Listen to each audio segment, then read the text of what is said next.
You're listening to Soundside. I'm Libby Denkman. Central Washington is about to get a new member of Congress. Representative Dan Newhouse is retiring, and there's a pack of challengers who want to succeed him to represent areas including Yakima, the Tri-Cities, and Moses Lake. Newhouse is one of the 10 House Republicans who voted to impeach President Trump after January 6th. Despite the backlash from his own party, Newhouse won election twice against Trump-backed challengers. Over the course of this week, we will speak with candidates vying to replace him in the 4th Congressional District. Today, it's John Duresky. He's a retired Air Force major and former project control officer at the Hanford nuclear site. He's also the only Democrat vying for the seat. John, thank you so much for being here. Welcome to Soundside. Thank you. Really great to be here. Thank you. So you retired from civil service last year. In the midst of the Doge cuts, you took the early retirement package. Yes. Why come out of retirement, put the fishing pole aside to run for Congress? Well, it's funny. The day after the deferred retirement program email came out, and I responded to the email, and that was it. 37 years of government service over. And across the country, I want to emphasize thousands of people, thousands of years of experience just walked out the door. So the next day, I'm listening to a podcast, and the lady on the podcast is talking about how this election is going to be a wave election. We're certainly going to take the House. If without the gerrymandering, there'd be more Democratic wins, but we're going to win a lot of seats.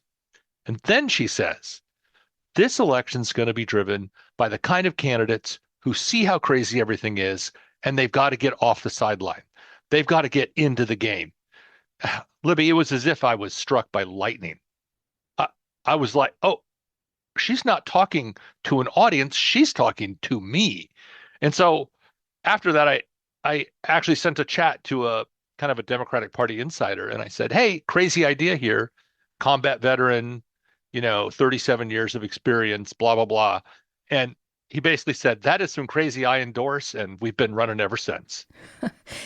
This is a district, though, that overwhelmingly supported President Trump in 2024. It was close to a 60-40 split between Trump and Harris. I mean, if you get through the primary, how do you win over Trump supporters? Because you would have to do that to win eventually. Of course.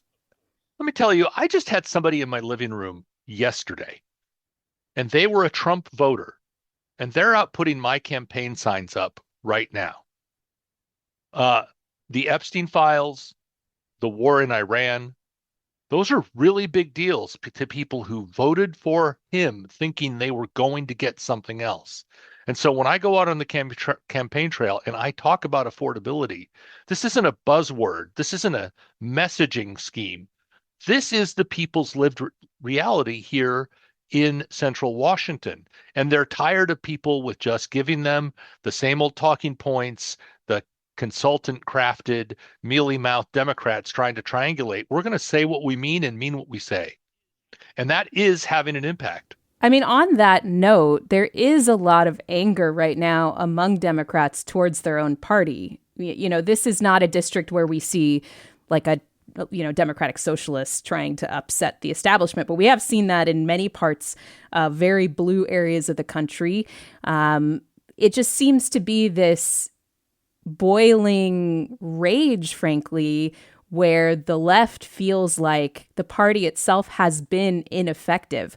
What do you do to show that if you're elected, you could be effective? Yeah, well, early in my campaign, a guy out of Alabama called me, and he brought me onto this group called Take Back Congress. And Take Back Congress has a specific pledge. The pledge has 5 parts.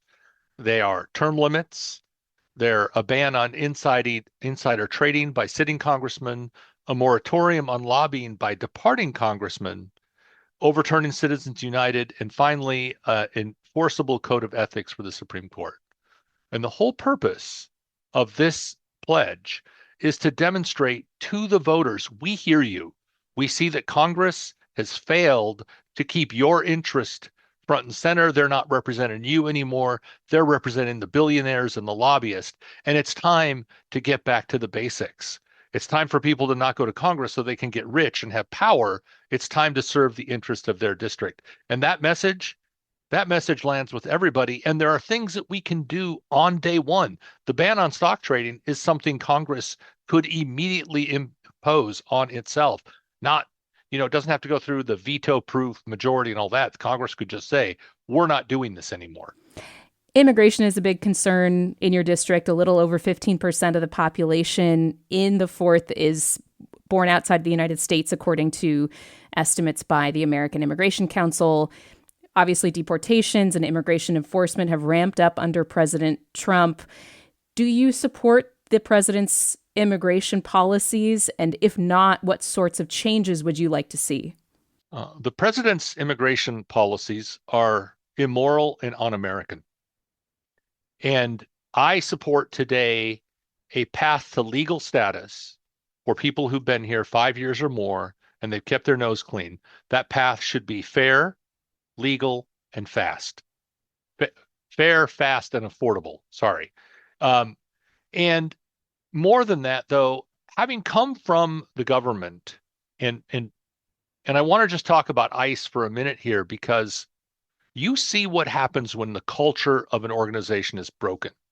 Because I just came from Hanford, and we every day before each meeting, we would read from an ethics book or a safety share. And that was a way to make sure that safety and/or ethics were on our mind at all times. You couldn't miss the emphasis in the culture.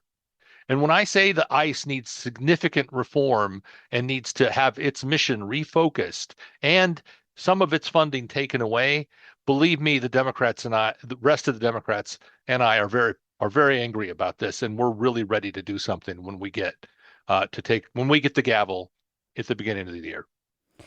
So the Hanford nuclear site at your former workplace is in the 4th District. You were formerly a project control officer there. The Trump administration has proposed $400 million in cuts to Hanford's budget. The House topped that with an additional $55 million in proposed cuts earlier this year. We haven't seen the Senate version of what they would propose.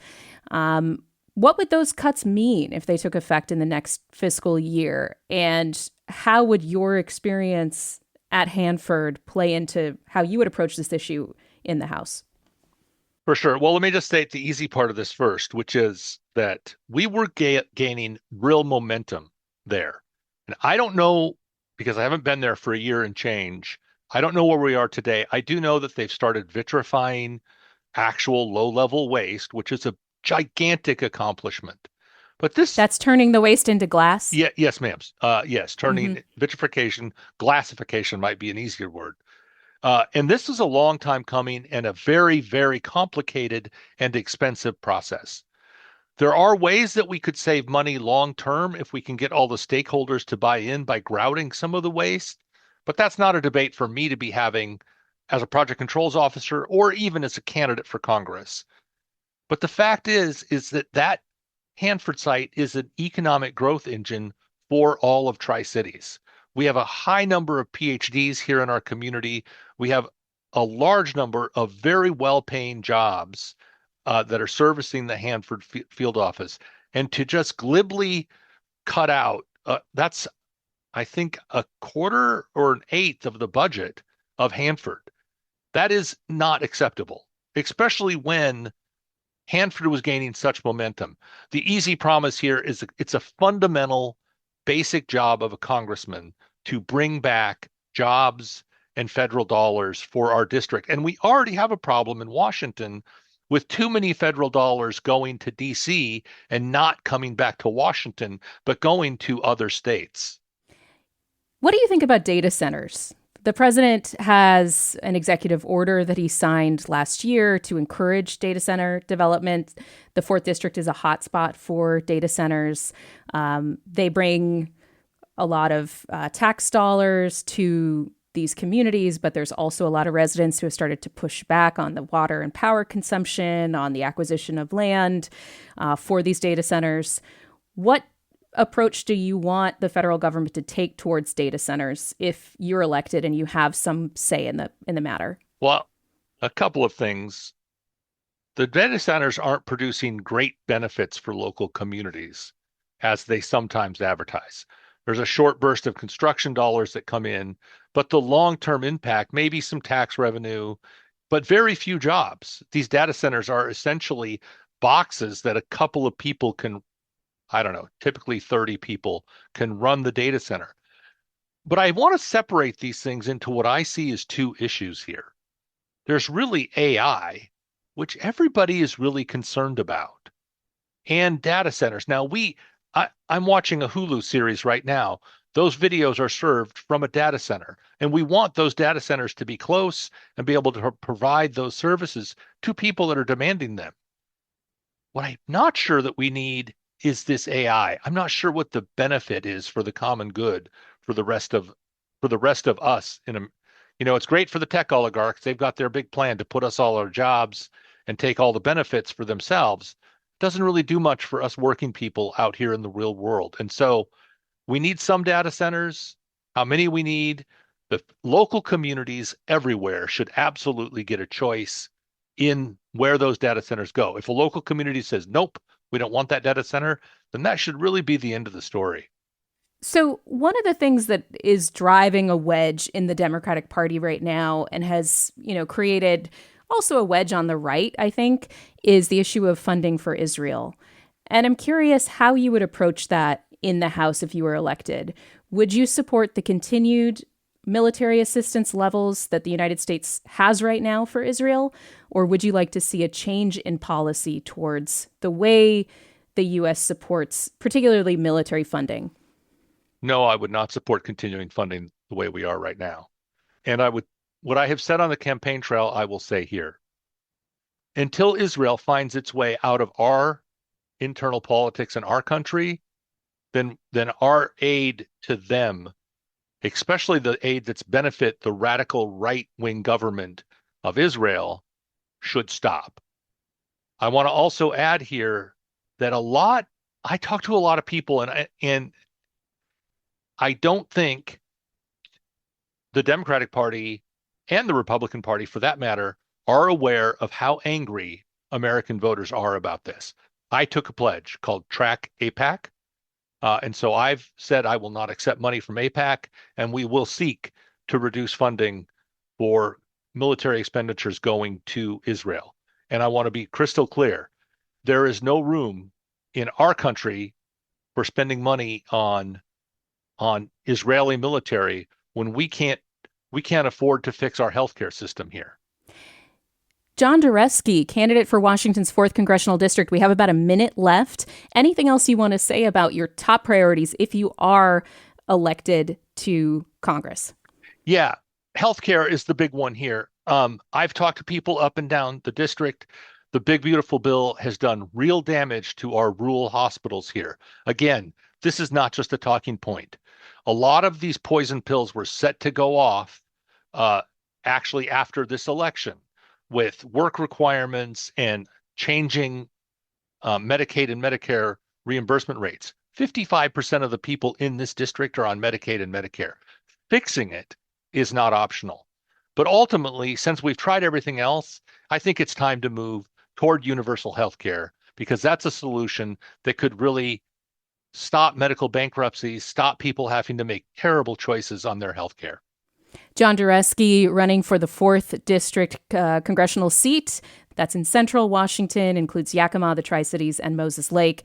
Duresky's the only Democrat in the race. Thank you very much for being here. Thank you so much. Appreciate it. Great to be here. Thank you. And we'll continue talking to the top fundraising congressional district 4 candidates from central Washington all this week, except for Yakima County Commissioner Amanda McKinney, a Republican who was endorsed by President Trump.